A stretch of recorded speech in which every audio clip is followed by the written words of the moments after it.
산사태로 5명이 숨진 전남 곡성의 마을은 사고 전 현장 점검에서 문제없다는 결론을 내린 것으로 확인됐습니다. 산사태 위험 등급도 유명무실한 가운데 산사태 관리의 문제점 집중 보도합니다. 댐 방류로 침수 피해를 입은 지역에서 댐 수위 조절의 적절성 논란이 계속되고 있습니다. 수자원공사는 저수율과 방류량 모두 기준에 맞게 운영했다고 밝혔습니다. 군이 강원도 인제의 고린마을에 다리를 놓는 등 수해 복구에 힘을 보태고 있습니다. 복구가 지연되면서 대피소에 있는 이재민들의 시름이 깊어지고 있습니다. 호우 피해 현장을 둘러본 문재인 대통령이 특별재난지역과 관련해 기존 시군 단위가 안 되면 읍면동으로 세분화해 지정하는 방안을 검토하라고 지시했습니다. 정부는 특별재난지역 추가 지정을 서두르고 있습니다. 응급환자 심폐소생술 과정에서 대학병원 의료진 5명이 SFTS 중증 열성 혈소판 감소 증후군에 감염됐습니다. 이른바 SFTS는 진드기에 의해 감염되는데 사람 간 2차 감염 사례도 잇따라 보고되고 있습니다.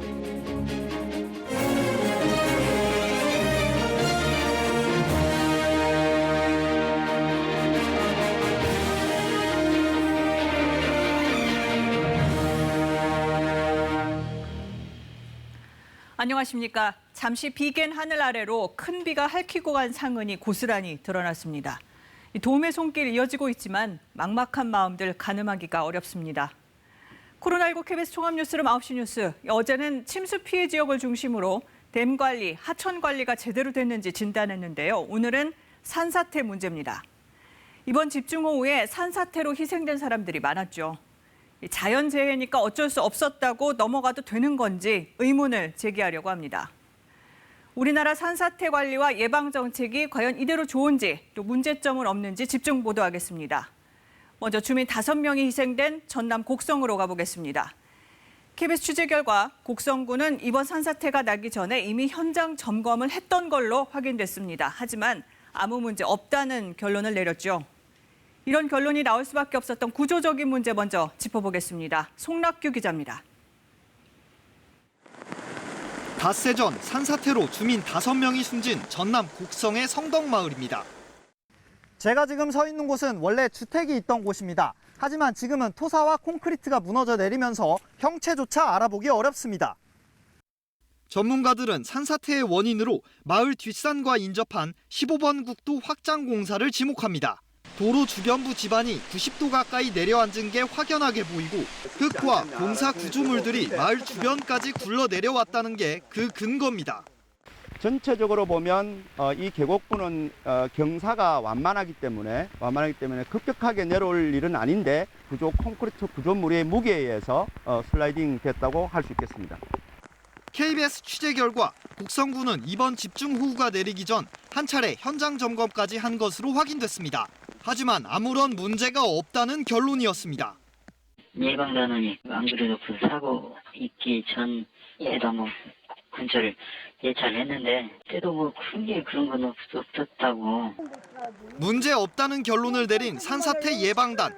취재진 확인 결과 5명 모두 곡성군 주민들로 구성됐고 산사태와 관련해 이렇다 할 경력이나 경험이 없는 것으로 파악됐습니다. 이분들은 다 산림 전문가로 이루어진 분들인가요? 그렇지는 않습니다. 지역 주민들, 취약적인 곳은 더 보고 또 주변에 또 둘러보고 하는 형식으로 예찰을 하는 것이죠. 곡성군은 사고가 난 장소가 산사태 위험 5등급, 즉 매우 낮음으로 지정돼 주목하지 않았다는 입장이지만 정작 이 등급은 도로 확장 공사 전에 매겨진 것이었습니다. 전체가 완전히 마치 지진 때 지반이 내려앉는 것처럼 터지면서 마을까지 치고 내려왔는데 여기는 제로의 여지가 없이 현장에서 모든 것이 다 설명되고 있습니다. 비전문 인력이 형식적으로 현장 점검을 하는 이런 사정은 곡성군뿐 아니라 다른 지역도 마찬가지입니다. 산사태를 통합 관리하고 예방할 조직이 필요하다는 게 전문가들 지적입니다. KBS 뉴스 송락규입니다.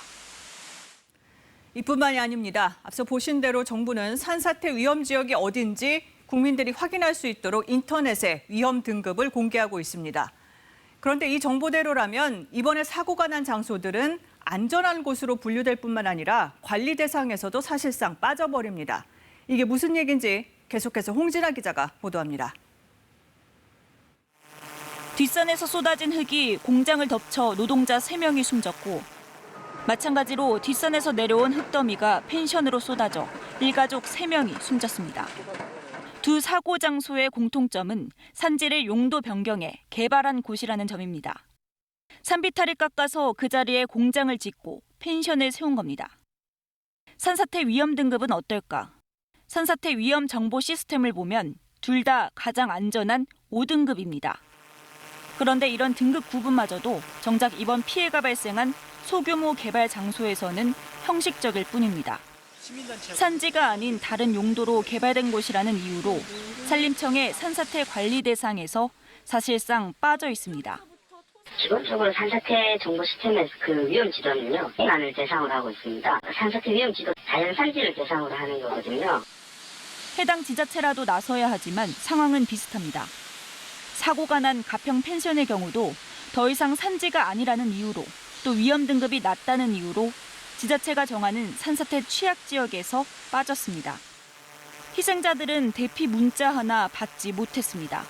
거기가 과수원 부지였어가지고요. 관리 대상이 아니었었던 걸로 기억하거든요. 인허가 거친 곳은 따로 관리 대상이 아니어서요. 산을 깎아 개발하면 산사태 위험은 그만큼 높아지는데도 관리의 공백 상태가 되는 겁니다. 소규모 개발에도 재해 위험 평가가 촘촘해야 한다는 지적이 나옵니다. 사전재해 위험성 검토라고 하는 제도가 있어서 그걸 실시는 하고 있습니다. 근데 지금 이렇게 좀 소규모적으로 하는 펜션이라든가 아니면 조금 굉장히 2헥타 이하의 그런 그 지역은 그 제도상의 그 밑에 있습니다. 최근 5년 동안 경기도에서만 3만 9천 건의 산지 전용이 허가됐습니다. KBS 뉴스 홍진아입니다. 네, 이번엔 전북 남원 지역 상황입니다. 섬진강댐의 방류량을 늘린 지 4시간 정도 만에 제방 일부가 터지면서 침수가 시작됐는데요. KBS가 제방이 무너질 때 CCTV 영상을 확보해서 분석하고 전문가와 함께 현장을 취재했습니다. 유진휘 기자입니다. 섬진강 제방이 무너지면서 8개 마을이 물에 잠긴 전북 남원. 취재진이 제방 붕괴 전후로 주변 CCTV 영상을 확보해 들여다봤습니다. 붕괴 하루 전인 지난 7일 낮 12시 하천 수위는 평소와 비슷합니다. 하지만 집중호우가 시작되자 불과 6시간 만에 수위가 급격히 오르고 이튿날 제방 붕괴 6시간 전에 다리 바로 밑까지 차오릅니다. 다리와 제방 높이가 비슷해 댐 방류가 시작되기 전부터 하천은 이미 범람 위기 상태였던 것으로 볼 수 있습니다. 전문가와 함께 붕괴 현장을 둘러봤습니다. 완만한 U자 형태로 굽어진 하천 가운데 부분으로 물살이 거셀 경우 충격이 집중되는 지점입니다. 많은 양의 그런 물량들이 내려왔을 때 가장 힘을 많이 받으니까 이게 쌓여 있는 모래 제방이 이렇게 점차 침식이 돼서 아마 제방이 이렇게 무너지지 않았나 분석이 됩니다.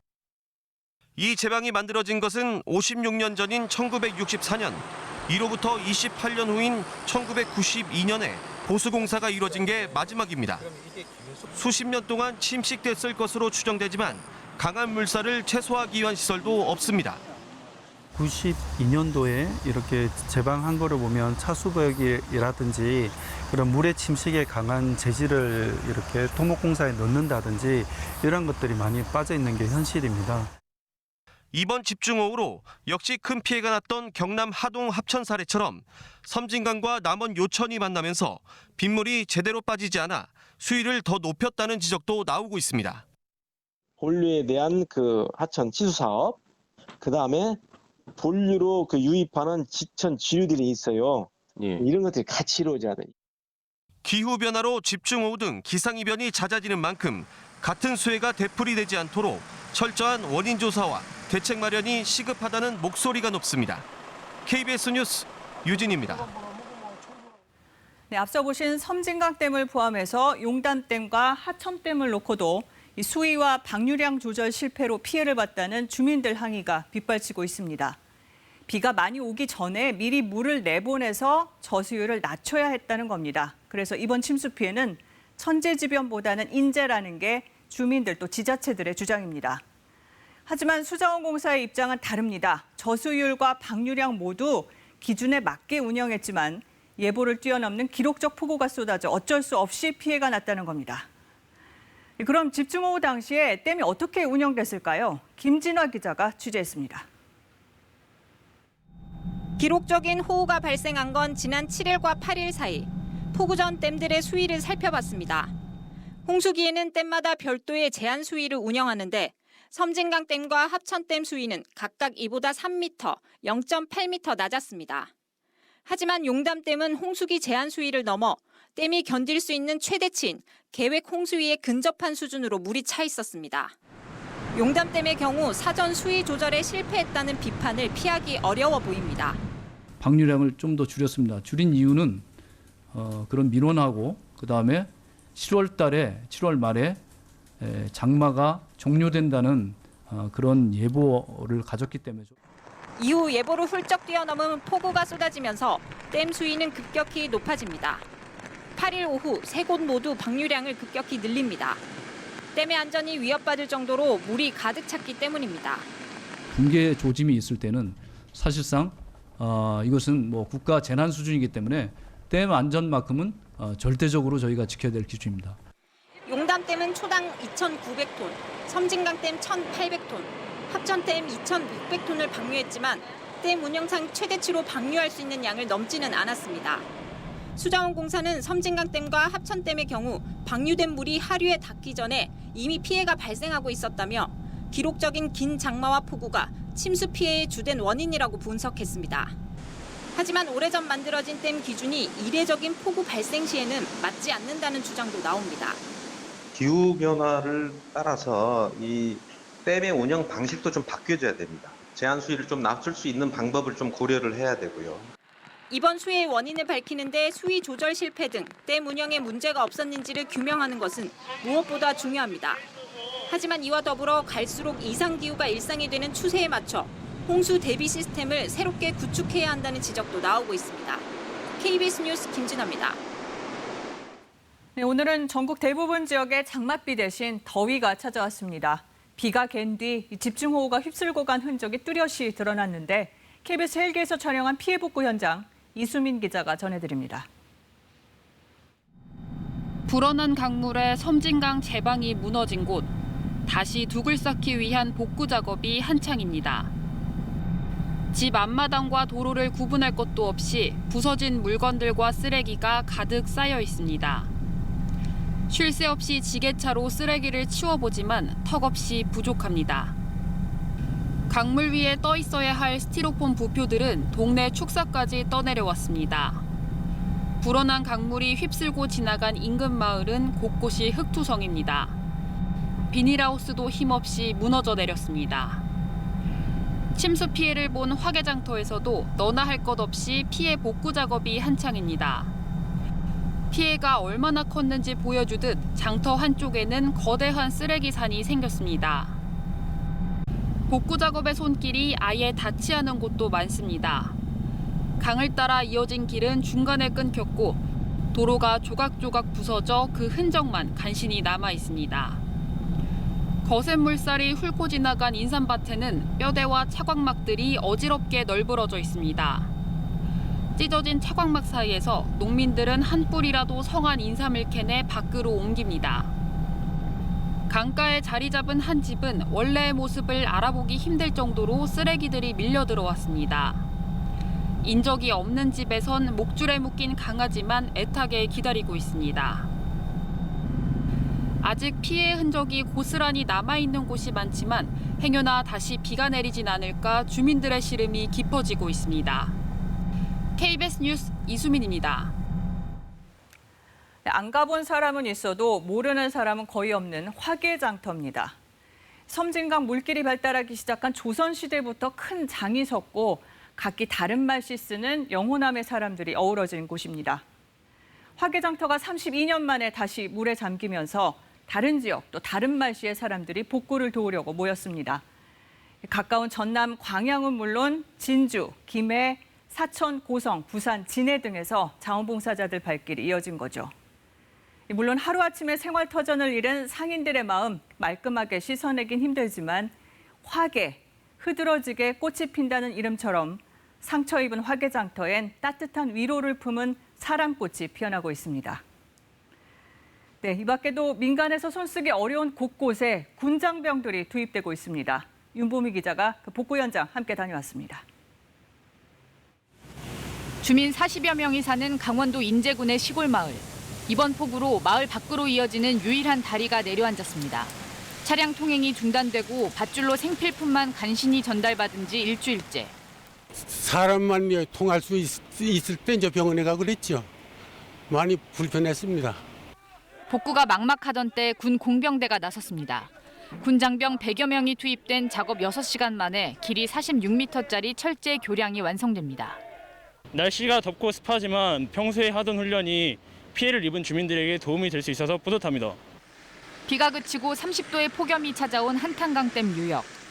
네, 이곳에선 육군 장병 50여 명이 지뢰 탐색 작전을 벌이고 있습니다. 집중호우로 강이 범람하면서 유실된 지뢰나 불발탄이 있는지 찾고 있는 겁니다. 보호장구 무게만 21kg, 탈진 위험 때문에 20분마다 교대가 이루어지는 힘든 작업입니다.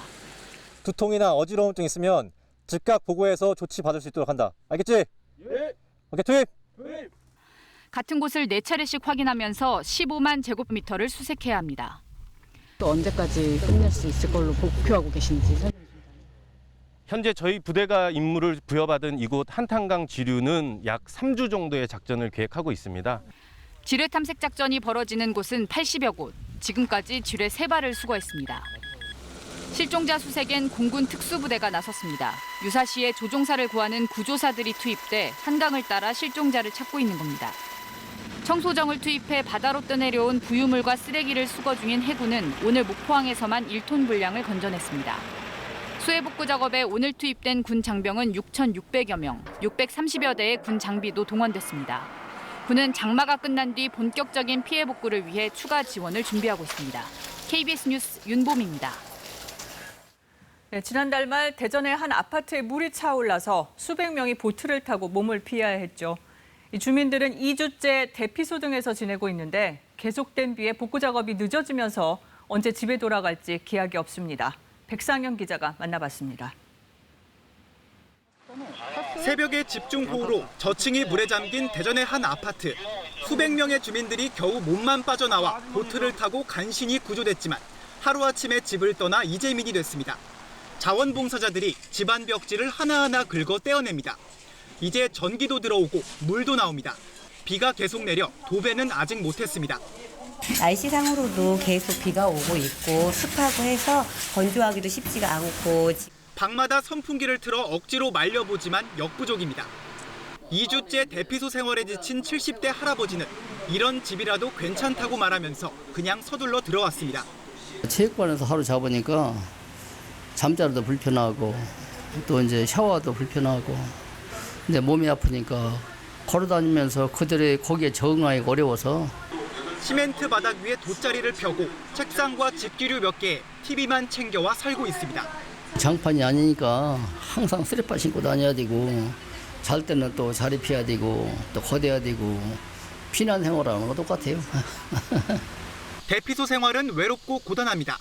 방에는 급하게 챙겨 나온 약과 구호 물품만 덩그러니 놓여 있습니다.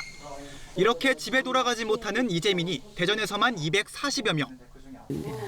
날짜가 며칠이요, 며칠 날 사고가 났는지 이것도 그런 기억이 없어져. 너무 이게 그냥 갑자기 놀래가지고. 삶의 터전을 잃고 우울해하는 이재민들에게 자원봉사자들의 도움은 그나마 큰 위안과 힘이 됩니다. 잠도 편하게 잘 수 있고 자리도 또 다 이렇게 해줘서 이게 참 편하게 그러고 밥도 또 걱정하지 않고 끼니 때마다 밥을 갖다 그 멀리서도 오는 게 집으로 돌아갈 날만 손꼽아 기다리는 이재민들. 오늘도 고달픈 하루를 보내고 있습니다. KBS 뉴스 백상현입니다. 문재인 대통령이 오늘 하루 동안 경남, 전남, 충남의 수해 지역을 잇따라 방문한 뒤 특별재난지역을 신속히 추가 지정할 것을 지시했습니다. 정부와 여당은 재난지원금을 2배로 높이기로 했습니다. 우수경 기자의 보도입니다. 문재인 대통령의 첫 방문지는 경남 하동의 화기장터였습니다. 직접 보니까 얼마나 이제 피해가 큰지 또 그 때문에 우리 상인들이나 주민들께서 얼마나 상심을 크게 받고 있을지 좀 생생하게 느껴집니다. 문 대통령은 빠른 지원이 가장 중요하다는 걸 실감했다며 속도 있게 지원이 이루어질 수 있도록 최선을 다하겠다고 말했습니다. 이어서 전남 구례와 충남 천안의 피해 지역들을 차례로 찾았습니다. 이 홍수로 인해 가지고 소들이 얼추 50%가 좀 폐사가 되었습니다. 폐사. 가축을 키우는 분들이나 농사 짓는 분들은 그 오랜 동안 노력이 일순간에 탁 무너지는 모습을 보면 참 참담할 텐데.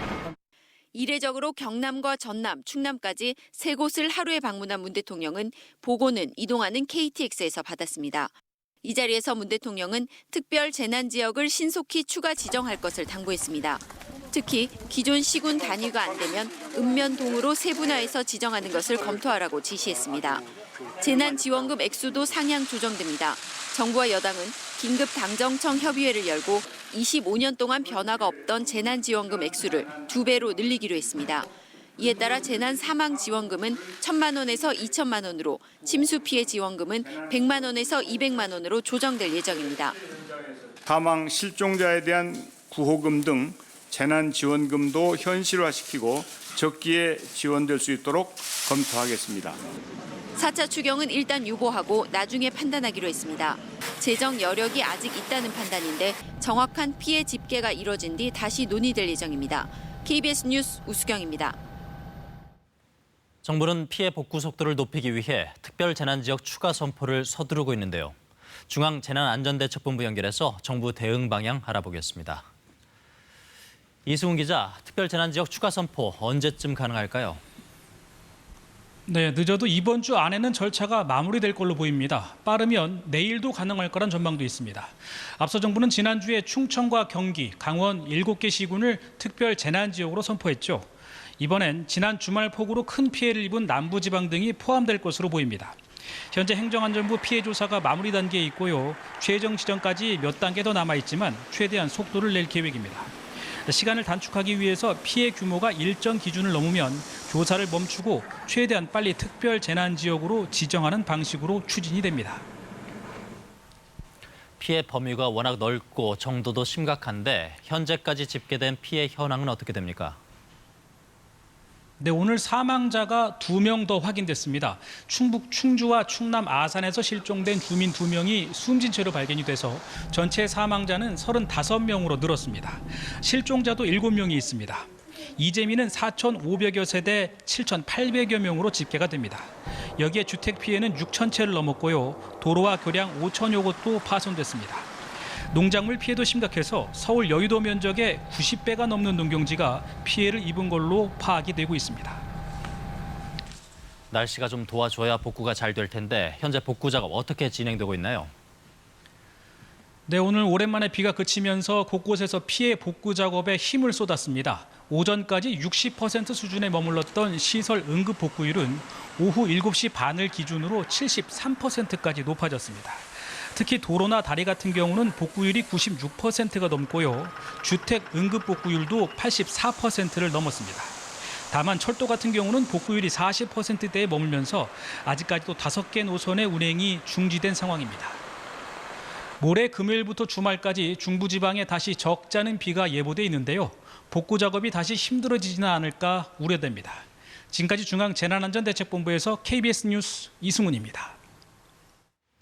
이렇게 길고 호된 장마를 겪어보니 기후위기가 영화에서나 볼 수 있는 일이 아니구나 하는 생각도 드는데요. 불과 10년 뒤 강력한 태풍이 한반도로 오면 인천공항과 국회의사당까지 물에 잠길 수 있다는 한 연구 결과가 나왔습니다. 이정훈 기상전문 기자가 보도합니다. 2016년 태풍 차바가 몰고 온 해일입니다.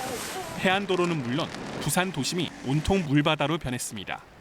올해는 장마가 50일째 이어지고 있습니다. 잠수교가 39년 만에 가장 오랫동안 물에 잠겨 있고 한강변 올림픽대로도 침수됐습니다. 안양천 등 지천도 크게 불어나면서 주변 아파트 단지를 위협했습니다. 이처럼 기후변화로 침수 피해는 점점 심해지고 있습니다. 그렇다면 10년 뒤인 2030년 태풍이 오면 어떻게 될까요? 환경단체 그린피스가 연구기관에 의뢰한 시뮬레이션 결과입니다. 먼저 부산 해운대입니다. 해일은 2016년 때보다 더 내륙까지 밀려들고요. 강물도 빠져나가지 못해 주변 수백 미터가 물에 잠깁니다. 도심 도로는 무릎 높이까지 물이 차오를 것으로 예상됩니다. 다음은 인천공항입니다. 바닷물이 공항 전체를 뒤덮으면서 항공기들까지 물에 잠길 것으로 예측됐습니다. 침수 피해는 광범위하게 발생할 걸로 전망됩니다. 전북 등 서해안 넓은 지역에 2에서 4m 높이의 집채만한 해일이 밀려들 것으로 예상되는데요. 서울의 약 10배 면적이 물에 잠기면서 330만 명 이상이 피해를 입을 거란 전망입니다. 인구가 많은 서울도 예외는 아닙니다. 한강 하류의 저지대는 모두 물에 잠기고요. 여의도의 국회의사당에도 물이 들어찰 걸로 예측됐습니다. 안양천 주변도 침수 예상 지역입니다. 이미 배출된 탄소 때문에 10년 뒤 상황은 막기 힘들 거란 게 전문가들의 전망인데요. 피해를 최소화하려면 어떻게 해야 할까요? 지금이라도 최악의 상황을 막기 위해서는 우리가 1.5도 상승을 막기 위해서 탄소 배출을 0으로 만드는 목표를 반드시 수립해야 됩니다. 주거지뿐만 아니라 공항과 산업시설이 침수되면 막대한 경제적 피해가 예상됩니다. 지금 비용이 들더라도 탄소 배출을 줄이지 않는다면 미래에는 더 큰 대가를 치를 수밖에 없습니다. KBS 뉴스 이정훈입니다. 네, SFTS, 즉 중증 열성 혈소판 감소 증후군은 주로 4월에서 11월 사이 야생 진드기에 물려 걸리는 병입니다. 경북대병원 의료진 5명이 응급 환자 심폐소생술에 나섰다가 이 병에 집단 감염됐습니다. 현재 역학조사가 진행되고 있습니다. 이지은 기자입니다. 지난달 24일 경북의 80대 할머니가 의식을 잃고 병원으로 급히 실려왔습니다. 심폐소생술도 벌였지만 결국 입원 닷새 만에 숨졌습니다. 이후 당시 심폐소생술에 나섰던 의료진도 고열과 근육통 등을 호소했습니다. 추적 조사 결과 당시 환자가 SFTS 바이러스에 감염됐던 것으로 파악됐습니다. 너무 고령이어서 인공호흡기를 달지 않고 심폐소생술을 길게 하던 상황에서 그 엠브 배기를 유지하다가 그 출혈이 이분이 또 특별히 많았다 그래요. 당시 심폐소생술에 참여한 이들은 수련의와 간호사 등 모두 13명. 이 가운데 5명이 SFTS 바이러스에 감염됐습니다. 나머지 8명 역시 고열 등 비슷한 증세를 보여 현재 입원해 치료받고 있습니다. 하지만 이들이 이곳 응급실에서 접촉한 의료진 등 바이러스 노출자가 상당수인 것으로 알려졌습니다. 보건당국은 병원 응급실을 중심으로 역학조사를 진행하고 있습니다. 일단 13분에 대한 역학조사를 완료했고요. 그 나머지 정상 있는 의료인을 대해서 발굴해가지고 그분들을 대상으로 확실하게 역학조사하고 질병관리본부도 응급실에 대한 환경 검체 분석을 비롯해 무증상자 등에 대한 SFTS 항체 양성률 조사 등을 진행하고 있습니다. KBS 뉴스 이진입니다. 이 중증 열성 혈소판 감소 증후군은 치료제가 없고 또 치명률이 높기 때문에 야외 활동할 때 진드기에 물리지 않도록 주의해야 합니다. 이번처럼 환자에 의한 2차 감염 사례도 잇따라 보고되고 있어서 의료 현장에서도 비상이 걸렸습니다. 이종영 기자입니다. SFTS, 중증열성 혈소판 감소 증후군은 작은 소 참 진드기에 물려 감염됩니다. 고열과 구토, 설사 증상이 나타나고 심하면 출혈 등으로 목숨까지 잃을 수 있습니다. 2013년부터 최근까지 SFTS에 감염된 환자는 대구와 경북 208명 등 전국적으로 1,000명이 넘습니다. 이 가운데 216명이 숨져 치사율이 20%에 이릅니다.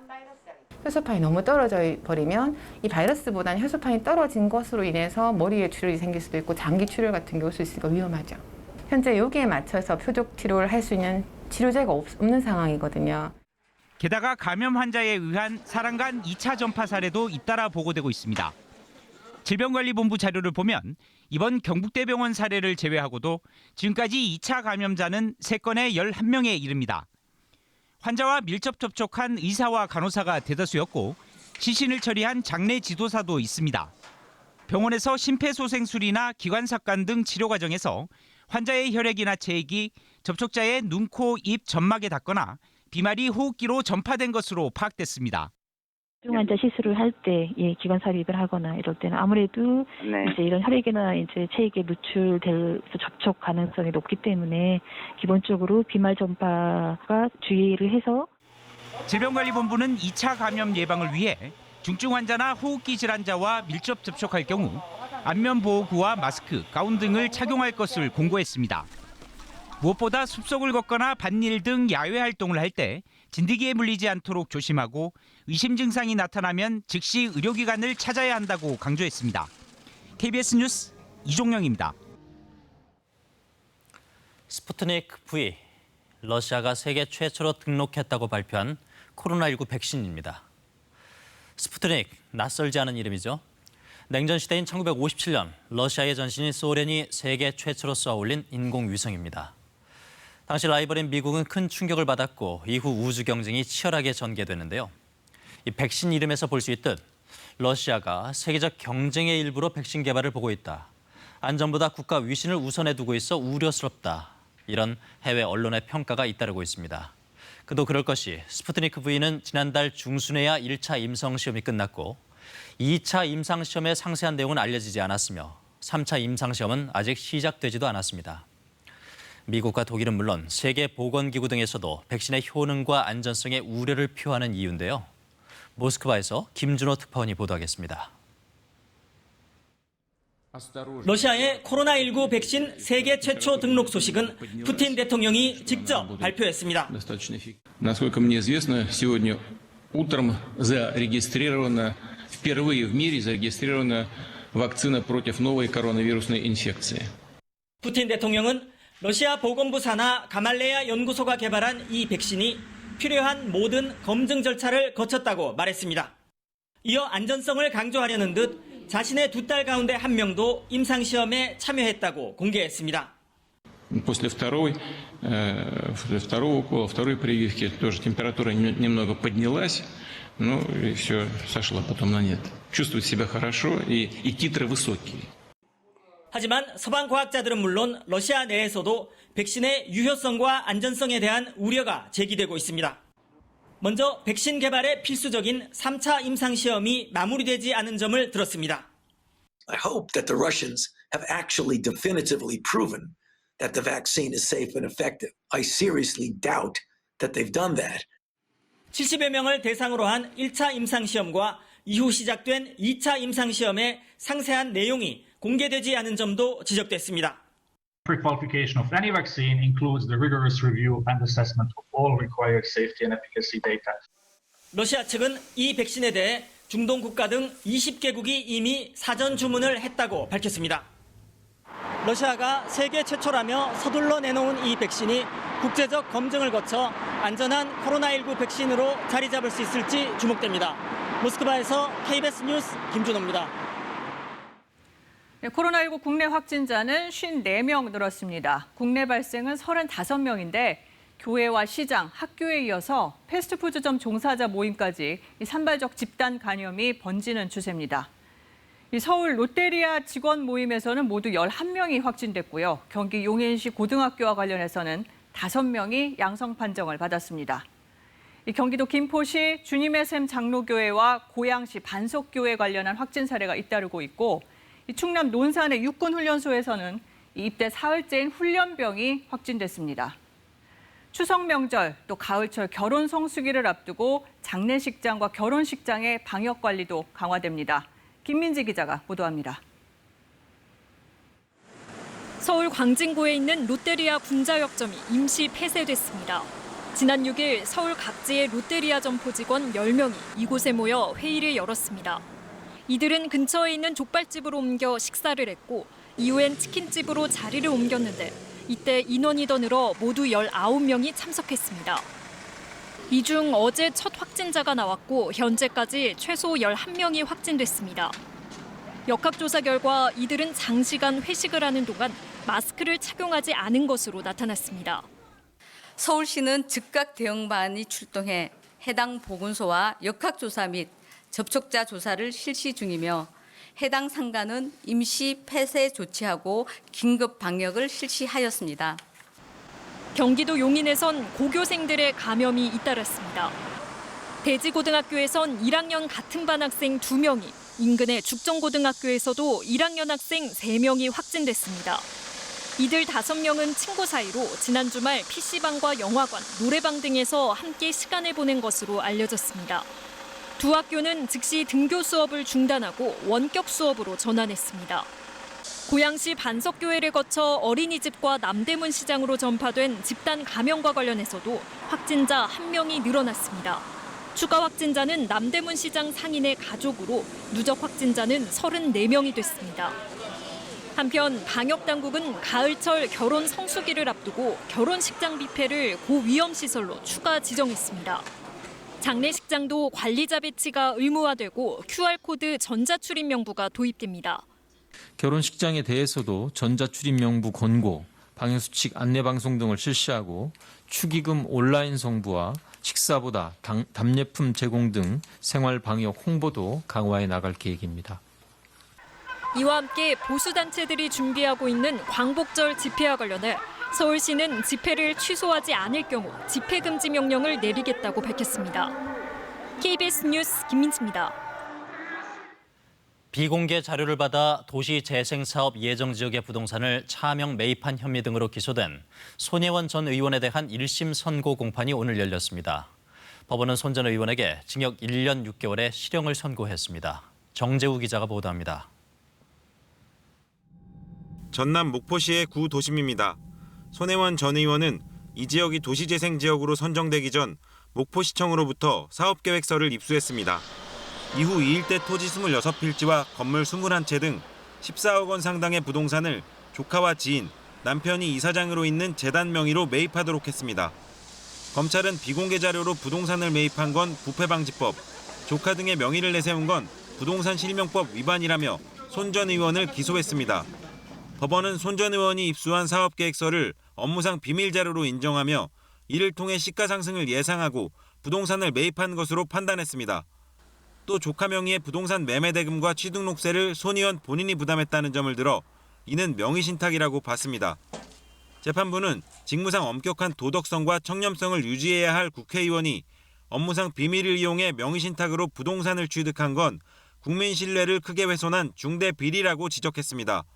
특히 재판 내내 범행을 부인하고 있다며 손 전 의원에게 징역 1년 6개월의 실형을 선고했습니다.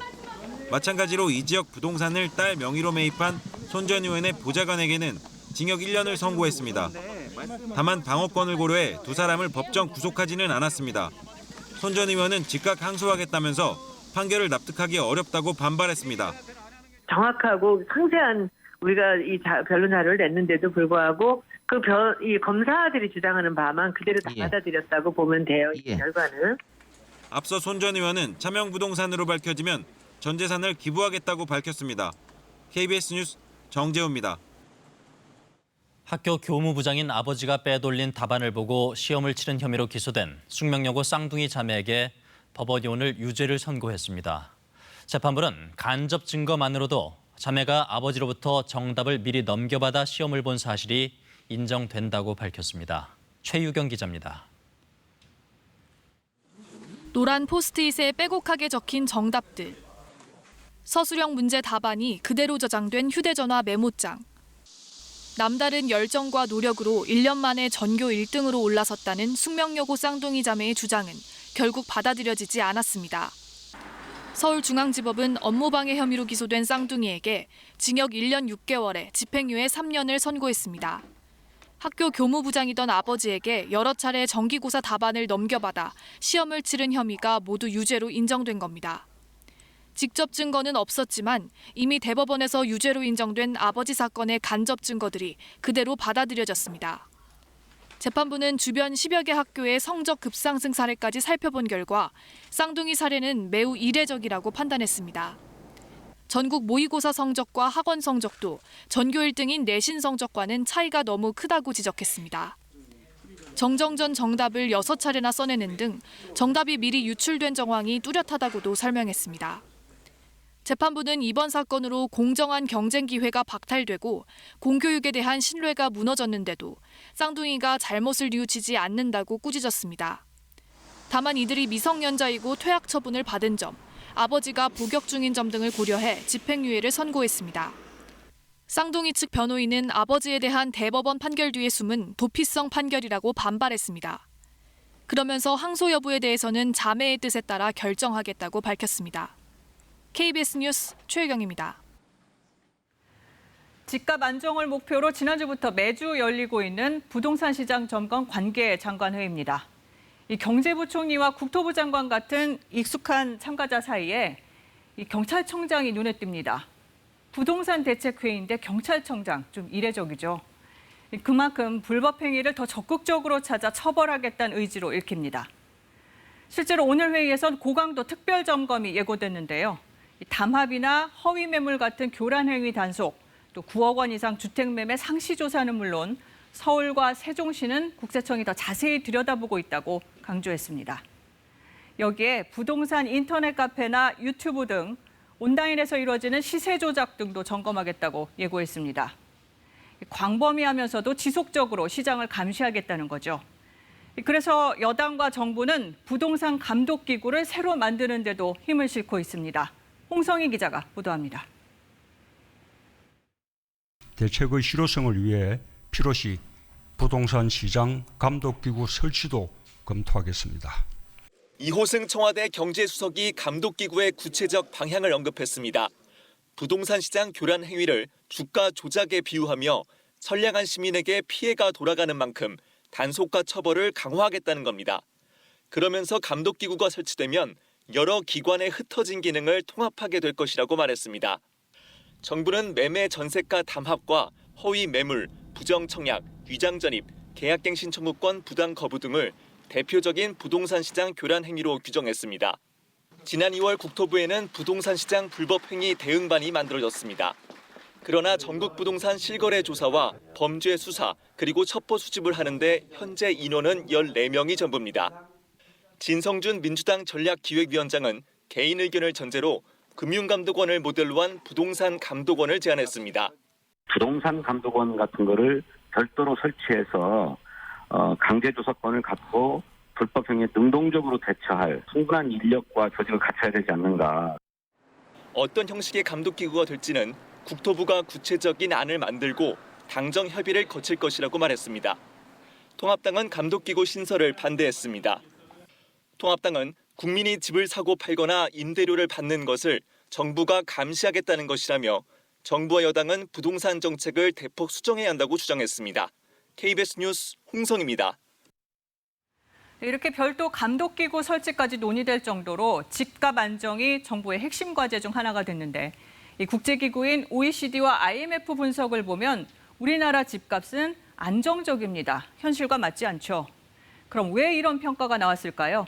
오현태 기자가 따져봤습니다. OECD가 내놓은 한국경제 보고서입니다. 우리나라 주택 가격에 대해 지난 10년 동안 전국 단위에서 안정적이었다고 평가했습니다.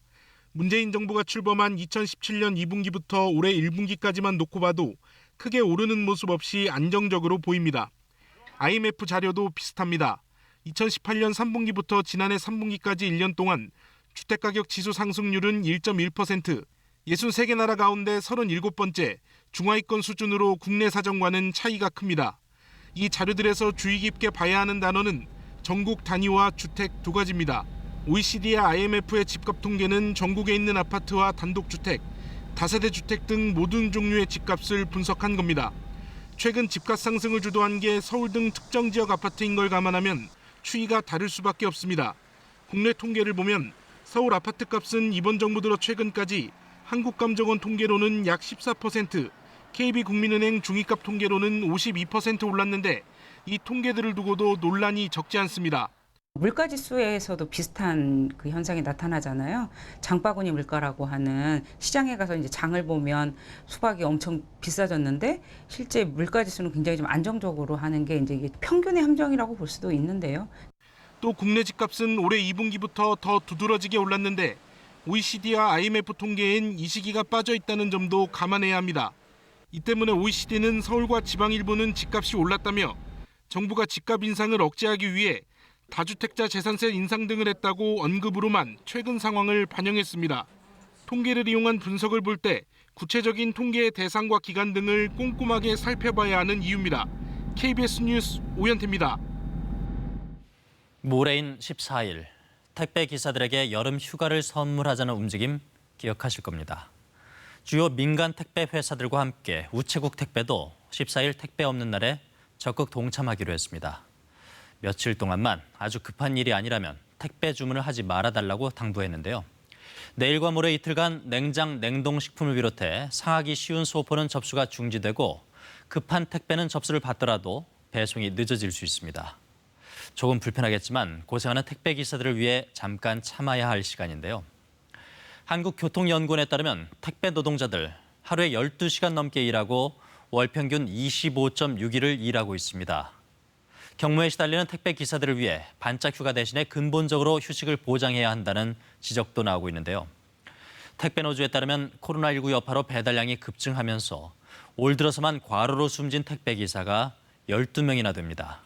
유호윤 기자가 보도합니다.